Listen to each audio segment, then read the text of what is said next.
Yeah.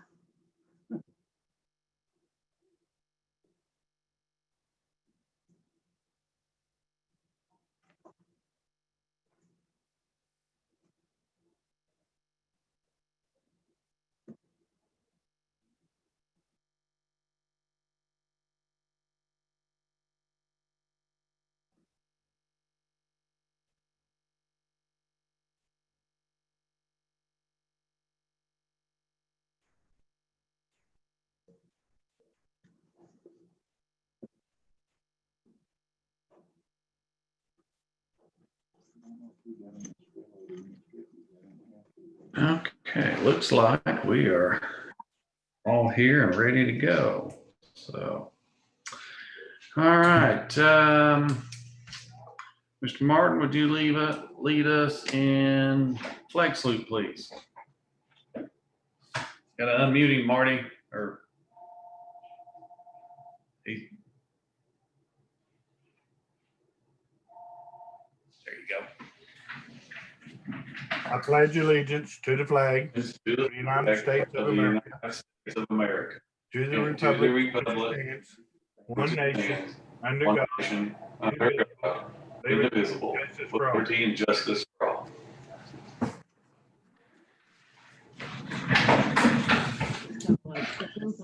Okay, we'll have roll call. Everyone is here and accounted for. Call this meeting to order at 9:02 a.m. All right.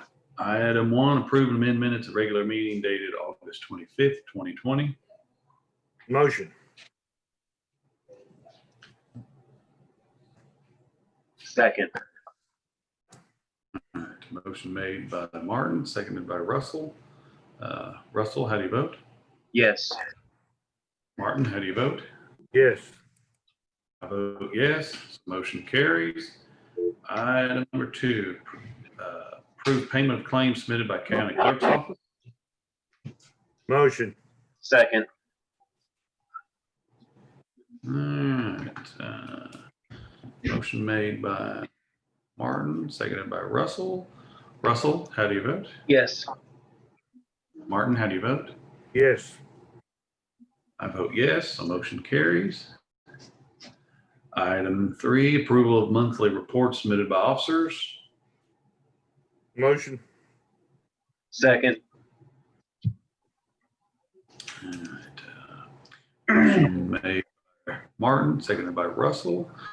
Barbara, do we have any reports for this? Yes, we agenda? do. We do, Health Department and Assessor. Okay. All right. Comments, questions from the board? No. No? Okay. There's none, then, okay, we'll move on to vote. Russell, how do you vote? Yes. Martin, how do you vote? Yes. I vote yes, so motion carries. All right. Approval to hear human resource report on current status regarding Family First coronavirus. Motion. Second. Motion made by Martin, seconded by Russell. Russell, how do you vote? Yes. Martin, how do you vote? Yes. I vote yes, so motion carries. All right, Miss Vicki, you have the floor. Hey, good morning. The numbers this morning, a total of 540 cases. That's an increase of 36 from last week. Deaths are 21. That's increased by 1 this week. 462 recovered. That has increased by 38. And active cases of 57 are down 5. So looks like we're still skating along pretty well, status quo on those issues. I normally report the hours of each office. I've reported that every week. There's still moving along with the same hour structure. So this morning I'd like to change it up just a little bit and remind everyone that especially normally, even when it's hot or really cold or whatever, we might see an increase in people that may need to be reminded that maybe mental health is available to them. Maybe they just need somebody to talk to. You know, people get stressed. We've had a lot of high heat. We've had a lot of confinement with COVID. So if you see one of your employees acting a little differently, you know, maybe they just want to talk to somebody, a stranger on the phone. And the mental health numbers are 800-955-5990 and 800-985-5990. It's really easy for someone to want to isolate themselves, and then they can come up with all sorts of ideas on that people don't want to have anything to do with them, and it might just be purely where they're burned out for a while. So let's just keep that in mind. We watched the state's alert system, and what I'd like to report this morning is a look back and a look ahead at some of the things that we've actually did in Delaware County to protect our employees.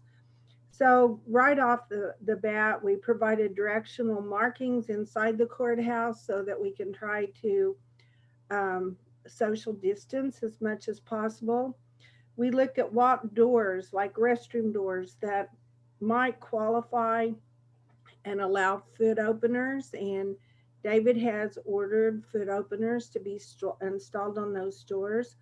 The courthouse has been sterilized every week, and our custodian makes rounds every 2 hours of the common light switches, handles, restrooms to try to prevent the spread of the disease and sterilization that way.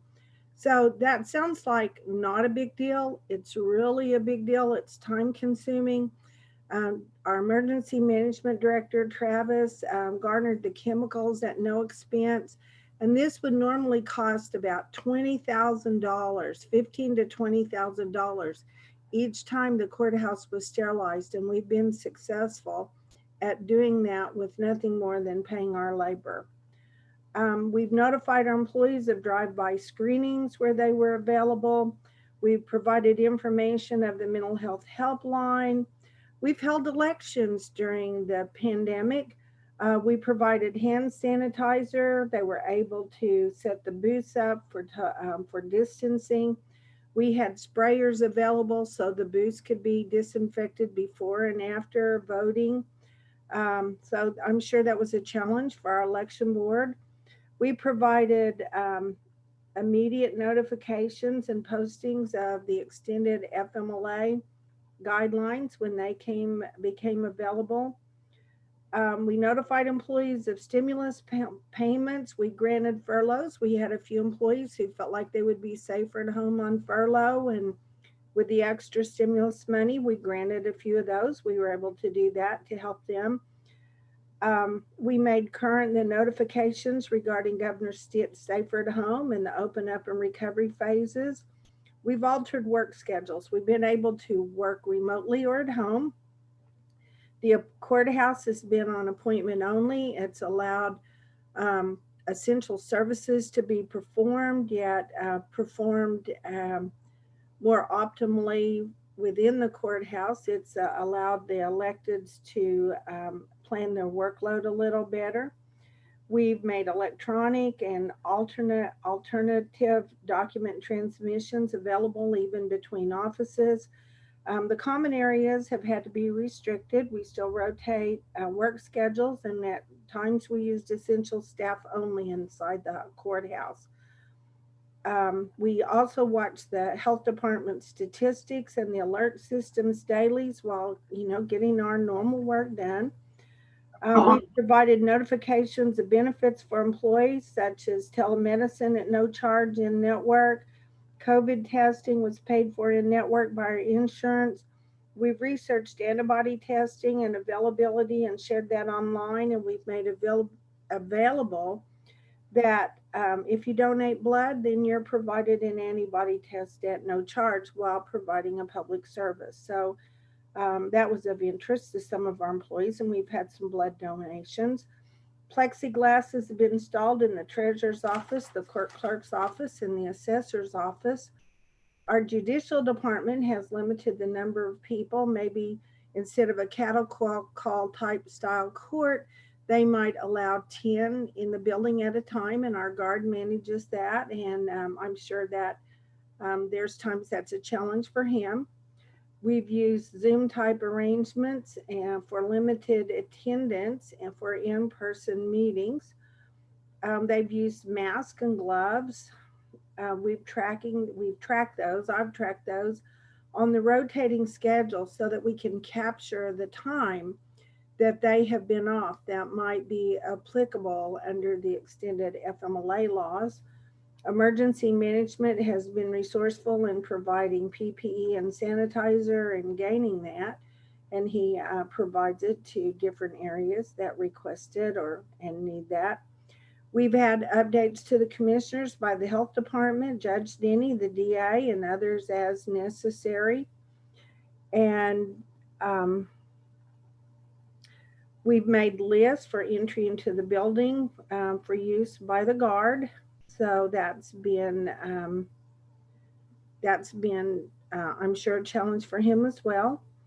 I know there was an article in the Tulsa World this week, and Barbara has shared with us that an article that was designating Oklahoma as one of the top 10 increase in viruses in the nation, and that there was a calling for Governor Stitt to have a task force regarding that. So, we joined together to keep each other apprised on developing situations. But most importantly, the counties pull together. There's not anyone complained. And at times I know it was difficult for every office to get work done while the challenges of a social distance workforce. But everyone has pulled together to provide for the safest environment for all of our employees and to benefit our employees and families that they can. And I think that's one of the things that I would be most proud of, is that whenever times have been the most difficult in certain situations, that everyone pulled together as a team and just made it happen. So thank you to everyone who's pitched in on that. I'm sure there's more to come as the numbers are holding steady, but right now that's just a reminder of where we were and where we're at. So that's all I have. Thank you, Ms. Vicki. You're welcome. All right, any questions, comments from the board? No, I'm good. Okay, all right, we'll move on. Item 5, approval, discuss, and review county policies in relation to COVID-19 and take action to modify those policies as needed. Motion. Second. Motion made by Martin, seconded by Russell. I really don't, Doesn't I sound mean, like Vicki pretty much covered it all. Yeah, so I think we're doing about all we can in status quo for now. So let's see, Russell, how do you vote? Yes. Martin, how do you vote? Yes. I vote yes, motion carries. Let's see here, moving on to item 6, approval for discussion and possible action of application for CARES funding with update on current status, presented by Emergency Management Director Travis Beasley and County Clerk's Second Deputy Dina Tull. Motion. Okay, hang on just a minute. Well, we haven't even got it. Oh, I don't know. Can you see me here, David? Sit down in the chair. Well, hang on, we ain't got the motion yet, guys. Oh, okay. I made Yes. it. I made a motion too. Oh, Oh, okay. okay. Well, I'll Oh, second all right. if Marty made a motion. Yeah, which Okay, we had a lot of, yeah, we had a lot going on at once there, so. Okay, so Calm Martin down, makes the Martin. motion. Russell makes the second. Okay, Russell, how do you vote? Yes. Martin, how do you vote? Yes. I vote yes, motion carries. Okay, guys, you got the floor. Okay, main thing is, we've been working on this CARES Act grant submission. I've been following this for the last, well, since April. And, we got a grant portal open, got the contract with the state, got everything set up. Barbara's office, especially Dina Toll here, has put together all these figures. And last Wednesday, we submitted our grant proposal and they accepted the grant proposal and approved it the same day on Wednesday. And as of Friday afternoon, they notified by email a little after 2 o'clock that the grant is funded at the state, which I assume means they have the money. The total, $1,909,634.77. That is on the CARES Act.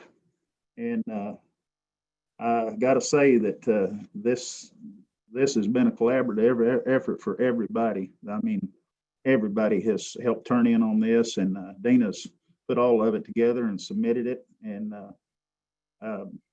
you know, this I think is a really good deal for the county. I mean, it you know, I just feel like it all came together last week. And we had been following this thing for quite a while. They had gone through quite a few changes in their guidelines early on, and they settled down and kind of after the big four communities in the state, the Tulsa and Oklahoma counties and cities, they dealt directly with FEMA on theirs. And after their money came through, everything kind of settled down, and all the other counties and municipalities were able to kind of follow that format a little bit. And you know, it was a matter of they put the numbers together and submitted. And you know, I just want to say thanks to everybody. Everybody had effort in this. Dina put this together. Dina, you know. We're going to continue to submit additional requests for reimbursement for all of our PPE throughout the county. And then as well as all of the personnel that is directly related to sheriff's office, obviously Travis, Eric, who does the cleaning. Pretty much all of their time is spent 100%, you know, dedicated to COVID type activities. And then there's a few of us that are in the office that pretty much over 50% of our time is spent on COVID related duties. So we'll just continue to submit those for reimbursement until they turn the faucet off. So we're just going to keep, you know, I've got additional PPE receipts from Michelle as well as Teresa. Lorena had to update her entire program due to having to work at home. Her systems were old. They worked fine in the office, but when they tried to move out and work remotely, they had huge problems. So she's had some updates, and that submission will go on for reimbursement request on this next batch. And I've got other departments that are finally catching on, and they're getting me their receipts and their information. So I don't have any numbers yet. I just got the payroll data from pay from the other day. So I'll just put them all together and do it all over again.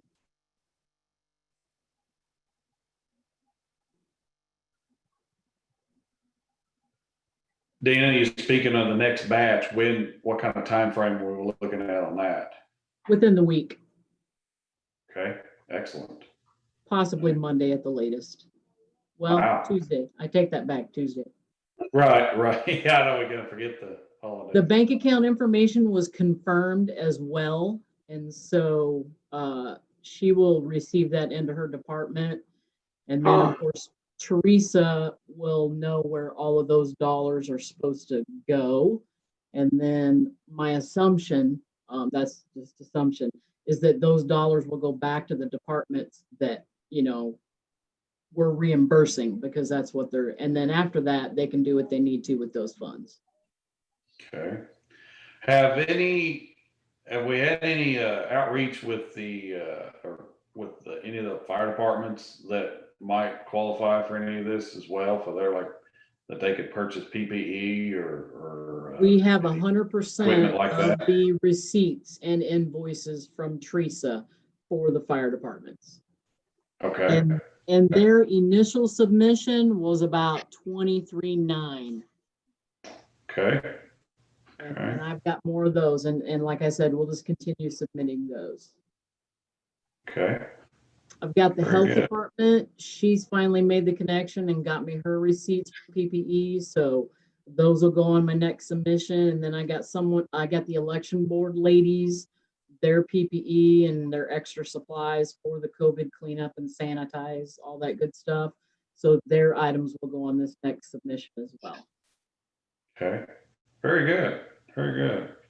So, all right, any questions or comments from the board? Do we have any idea on how this is going to be divided up between departments? Do you have numbers on what each department should be expecting from this?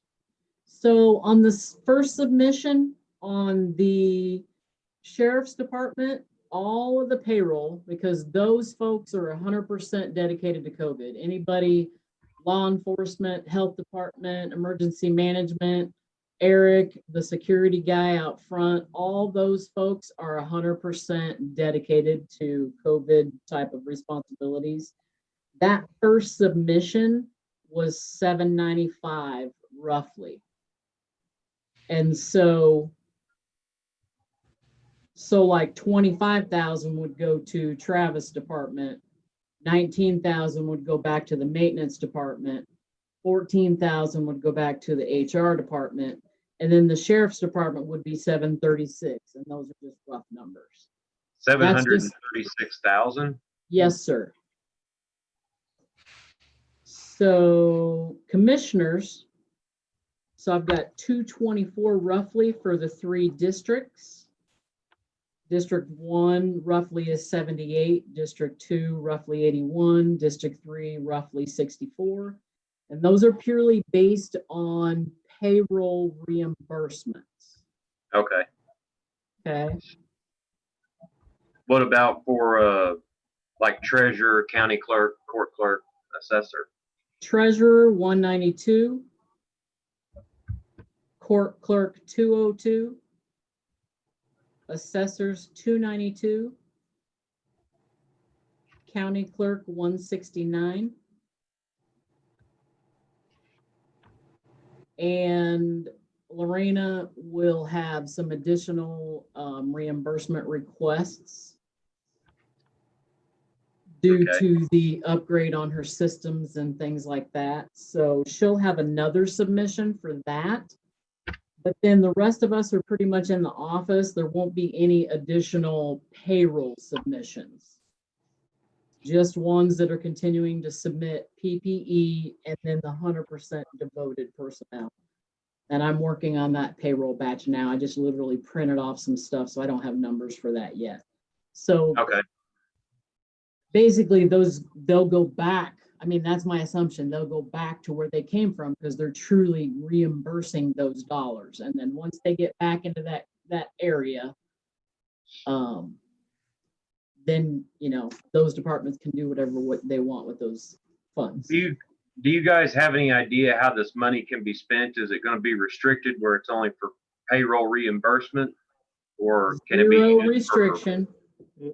Yeah, it's not, that was one of the reasons that I put off trying to rush this submission. It was on the 20th, there was a meeting.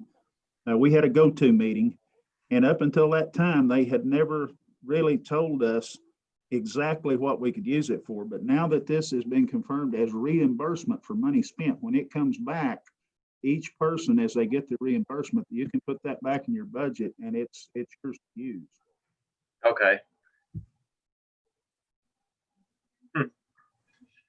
Cool. It was kind of a question until the other day on that last go-to meeting. Okay. Yeah, they made some great clarifications, and really it became very clear. All the people who are directly related to security, law enforcement, emergency management, all that stuff, 100% of their payroll, you can continue submitting those reimbursements. And folks like myself, pretty much at this point, I've over 50% of my time is spent on COVID-related duties. Taylor, Vicky, will continue to submit reimbursements for those as long as those, remain that way. Your time as commissioners is substantially related. And when it's substantially related, then we can submit on that. Speak up, Travis. Can't really hear you. Oh, I'm sorry. I said your time, like your payroll as commissioners, you're substantially related to this COVID. So anyone whose time is substantially related, we can submit those costs for reimbursement. So Let me just qualify that. So your time has to be spent more than 50% dedicated to COVID. So we do need to have some type of tracking if that's the case. Otherwise, we don't want to get into, 2 years down the road when the auditors come in and they want to review all that grant money. We don't want to get greedy, is what I'm saying. Right. So I was gonna say from March and April, I got a little logbook. I don't know how many Zoom meetings on Sundays and Saturdays. everybody got 100%. yeah. Yeah. From then to my first submission. Okay. So we're good for that. But going Okay, forward on the good. additional submissions, we're going to look at those a little bit more closely. Sure. Okay. Sounds good. Sounds good. Any other questions, comments from the board? I'm good. Okay. Martin? I'm good. Okay. Well, Travis, Dina, thank you very much for that, all your hard work and that thorough explanation. That's a great windfall for this county. We really appreciate It's your taken a work. lot of people, a lot of effort. Well, thank you, Travis. Yeah. He's in a hurry to go. Yeah, he's gotta go.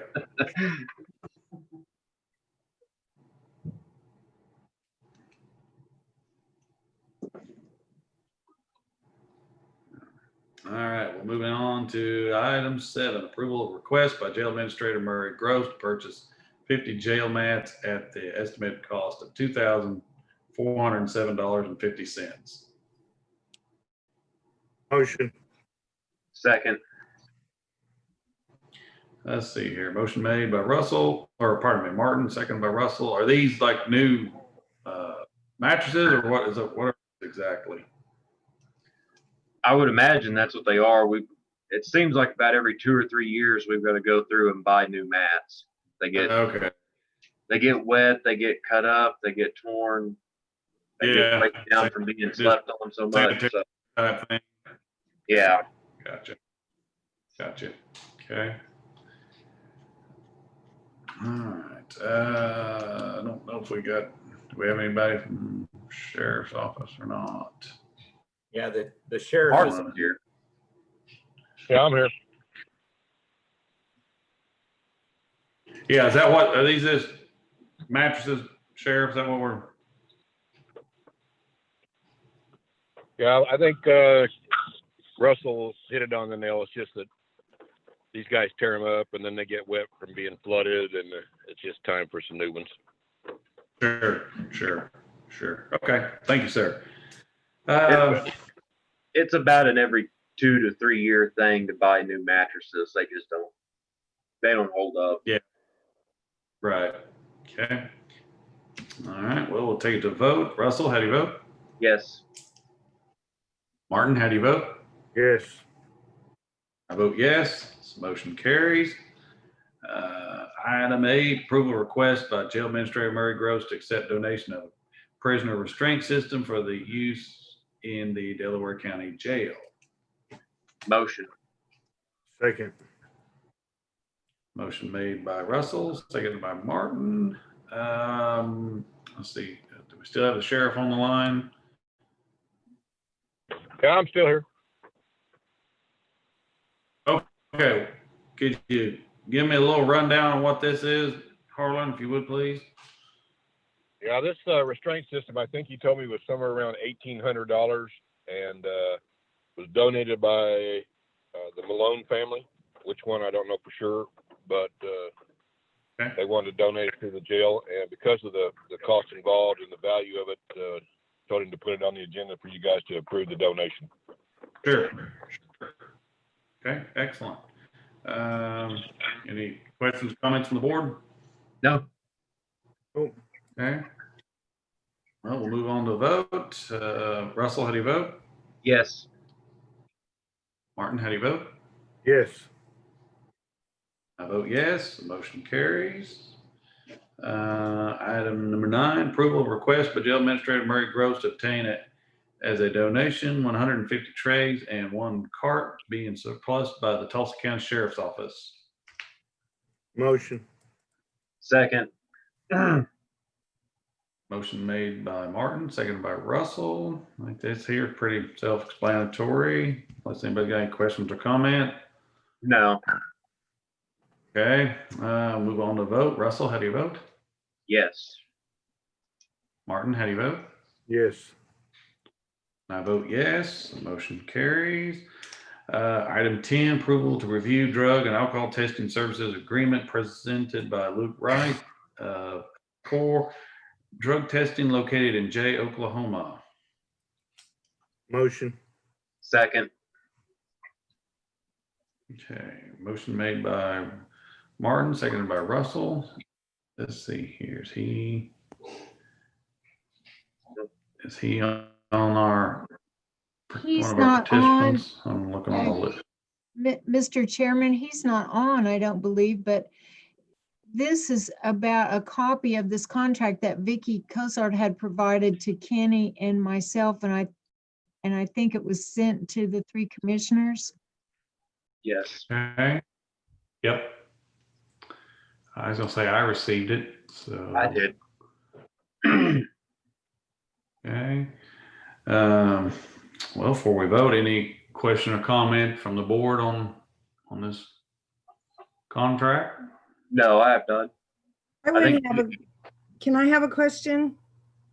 Sure. Before this contract is approved, have we researched our present drug screen company to see what the out time would be and what notification that we need to provide them? Has notification been provided that we are going to discontinue doing business with them? No, I have No. not done any of that. Okay. No. I sent that contract to the DA as well for determination of what we would need to do to be able to leave that contract. Okay. Is this something we should table for another week, Kenny?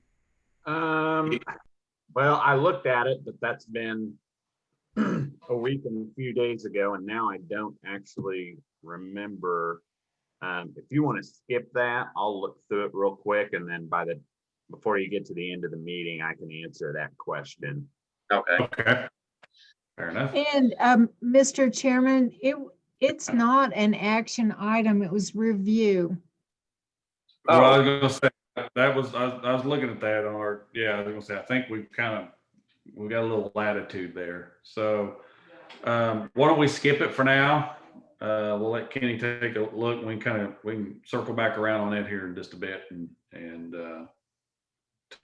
see if we can have any discussion or comment on it. And so, okay.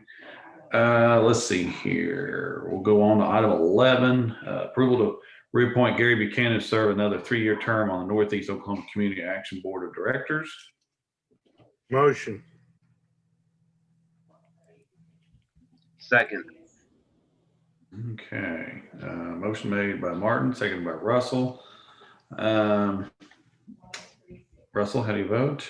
Yes. Martin, how do you vote? Yes. I vote yes, so motion carries.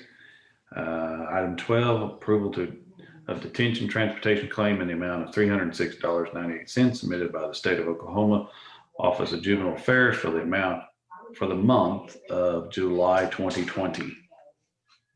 Motion. Second. Motion made by Martin, seconded by Russell. Russell, how do you vote? Yes. Martin, how do you vote? Yes. I vote yes, so motion carries. Item 13, approval and discussion with possible action of the lease purchase of one 2020 Caterpillar compact track loader for District 1 through the Sourcewell Purchasing Group with financing provided by Arvest Bank. I'll make the motion. I'll second. Thank you. Motion made by myself, second by Russell. Russell, how do you vote? Yes. Martin, how do you vote? Yes. I vote yes, the motion carries. Thank you, guys.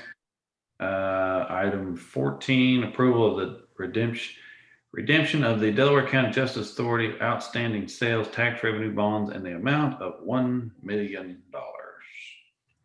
Motion. Second. Let's see here. Motion made by Martin, seconded by Russell. Let's see. Move on to the vote. Russell, how do you vote? I got a question first. Okay, sorry. Yeah, I meant that's what I was saying. I kind of skipped gears there for a second. Go ahead. So we're making a $1 million payment on the total amount owed, right? Correct. Okay. Do we know about how much longer this thing has till payoff? Barbara, if you could, would refresh my memory. I know we spoke about this the other day. I'm going to speak with Jeff Rayleigh and Bank First today after that's been posted and see if they can give me a ballpark figure on when that would be paid off. Okay, because I was thinking we were maybe going to try to put together a little meeting or something with them as well, but I couldn't remember off the top of my head. So, yeah, and okay. I can't recall when we have a regular meeting scheduled, but I can find all this information for next week's meeting. Okay, sounds good. So, any other questions or comments? No. Well, after you get done with that, if you get to meet with them or talk to them today, Barbara, will you let me know? Yeah, I sure will. Okay. I can call each of you individually. Yeah. Okay, that'll work. Okay. Yeah, that was kind of my deal. I knew we were going to have a meeting with him, with Jeff. I was thinking in October was ringing in my head, but I kind of steal the counselor's term. It's been a day or two ago. So with everything else going on. So, okay, we need to take a vote. Russell, how do you vote? Yes. Martin, how do you vote? Yes. I vote yes. The motion carries. All right, moving on. Let's see here. Item 15, approval to open the floor for new business. Motion. Second. Motion made by Martin, seconded by Russell. Russell, how do you vote? Yes. Martin, how do you vote? Yes. I vote yes. I have no new business at this time. Nor do I. Okay. Martin, you good? Yep, I'm good. Okay. All right. Let's see here. Counselor, I know we ain't gave you a lot of time. Anything jumping out at you? No, I'm concerned with. I wasn't able to find those emails in my email archive. So either Vicky or Barbara, whoever, and I looked under both of you guys, if one of you could send those to me again. And then if we want an agenda, I'll look over it. If I remember right, I want to say it was 30 days written notice to terminate the agreement, but I can't remember when its natural expiration date was either. So I really do need to look at it again. If we want to put this on the agenda for next week to include, possible action in relation to a contract with the new guy, in addition to possible action in relation to providing notice of termination to the company that we're presently using, and just probably squish those into one agenda item, because we would need to do both at the same time and have it planned out so we can give 30 days notice to the present company if that's the way you guys want to go, And then we can start the contract with a new company, 30 days from that date, basically. Okay, sounds good. Maybe overlap a couple of weeks. Okay. Okay, well, then we'll kind of get ducks a road there and we'll go from there then. Okay. So really we kind of just had discussion without really, okay, we really wasn't taking an action on it. So, all right, let's see here. So really we're not up on anything. I guess really move on to adjournment. Item 16, approval to adjourn. Motion. Second. Okay, motion made by Martin, seconded by Russell. Russell, how do you vote? Yes. Martin, how do you vote? Yes. And I vote yes, so we are adjourned at 9:41 a.m. Can you read back the votes, Mr. Chairman? No, I'm not gonna read the votes back. I'll just send you the minutes. See you guys later. All right, take care. See y'all. Bye.